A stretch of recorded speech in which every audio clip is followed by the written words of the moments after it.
नमस्कार, ओम आराधना चैनल में आपका हार्दिक स्वागत है। आखिर महादेव की पूजा के लिए क्यों जरूरी है बेलपत्र?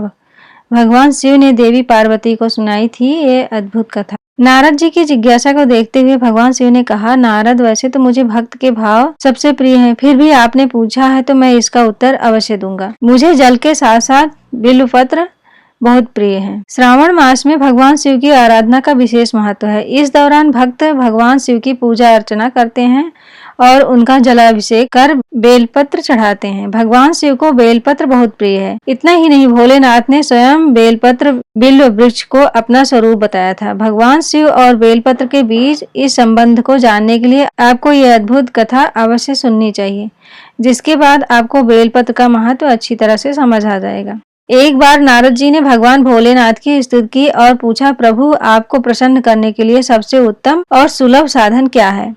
हे त्रिलोकीनाथ, आप तो निर्विकार और निष्काम हैं। आप सहज ही प्रसन्न हो जाते हैं। फिर भी मेरी जानने की इच्छा है कि आपको सबसे ज्यादा क्या प्रिय है? नारद जी की जिज्ञासा को देखते हुए भगवान शिव ने कहा, नारद, वैसे तो मुझे भक्त के भाव सबसे प्रिय हैं, फिर भी आपने पूछा है तो मैं इसका उत्तर अवश्य दूंगा। मुझे जल के साथ साथ बेलपत्र बहुत प्रिय है। जो लोग अखंड बेलपत्र मुझे श्रद्धा से अर्पित करते हैं, मैं उन्हें अपने लोक में स्थान देता हूँ। भगवान का जवाब सुनकर नारद जी महादेव और माता पार्वती की वंदना कर अपने लोक चले गए। नारद जी के प्रस्थान के बाद माता पार्वती ने भी भगवान शिव से पूछा, हे प्रभु, मेरी यह जानने की बड़ी इच्छा हो रही है कि आपको बेलपत्र इतने प्रिय क्यों हैं? कृपया करके मेरी जिज्ञासा शांत करें। शिव जी बोले, हे शिव, बेल के पत्ते मेरी जटा के समान हैं। उसका त्रिपत्र यानी 3 पत्ते ऋग्वेद, यजुर्वेद और सामवेद हैं। शाखाएं समस्त शास्त्र का स्वरूप हैं। बिल्व वृक्ष को आप पृथ्वी का कल्प वृक्ष समझें, जो ब्रह्मा विष्णु शिव स्वरूप है। हे पार्वती, स्वयं महालक्ष्मी ने शैल पर्वत पर बिल्व वृक्ष रूप में जन्म लिया था। इस कारण भी बेल का वृक्ष मेरे लिए अति प्रिय है। महालक्ष्मी ने बिल्व का रूप धरा। यह सुनकर माता पार्वती कौतूहल में पड़ गई। माँ पार्वती कौतूहल से उपजी अपनी जिज्ञासा को रोक ना पाई। उन्होंने पूछा, देवी लक्ष्मी ने आखिर बिल्व वृक्ष का रूप क्यों लिया? आप यह कथा विस्तार से बताएं। फिर भोलेनाथ ने देवी पार्वती को कथा सुनानी शुरू की। महादेव ने कहा, हे देवी, सतयुग में ज्योति रूप में मेरे अंश का रामेश्वर लिंग था। ब्रह्मा आदि देवों ने उसका विधिवत पूजन अर्चन किया था।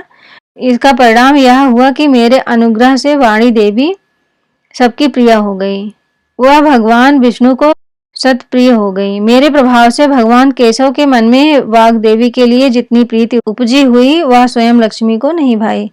लक्ष्मी देवी का श्रीहरि के प्रति मन में कुछ दुराव पैदा हो गया। वह चिंतित और रुष्ट होकर चुपचाप परम उत्तम श्री शैल पर्वत पर चली गई। वहां उन्होंने तप करने का निर्णय किया और उत्तम स्थान का चयन करने लगी। महालक्ष्मी ने उत्तम स्थान का निश्चय करके मेरे लिंग विग्रह की उग्र तपस्या प्रारंभ कर दी। उनकी तपस्या कठोरतम तेज होती जा रही थी। हे परमेश्वरी, कुछ समय बाद महालक्ष्मी जी ने मेरे लिंग विग्रह से थोड़ा ऊर्ध्व में एक वृक्ष का रूप धारण कर लिया। अपने पत्तों और पुष्प द्वारा निरंतर मेरा पूजन करने लगी। इस तरह महालक्ष्मी ने 1 करोड़ वर्ष तक घोर आराधना की। अंततः उन्हें मेरा अनुग्रह प्राप्त हुआ।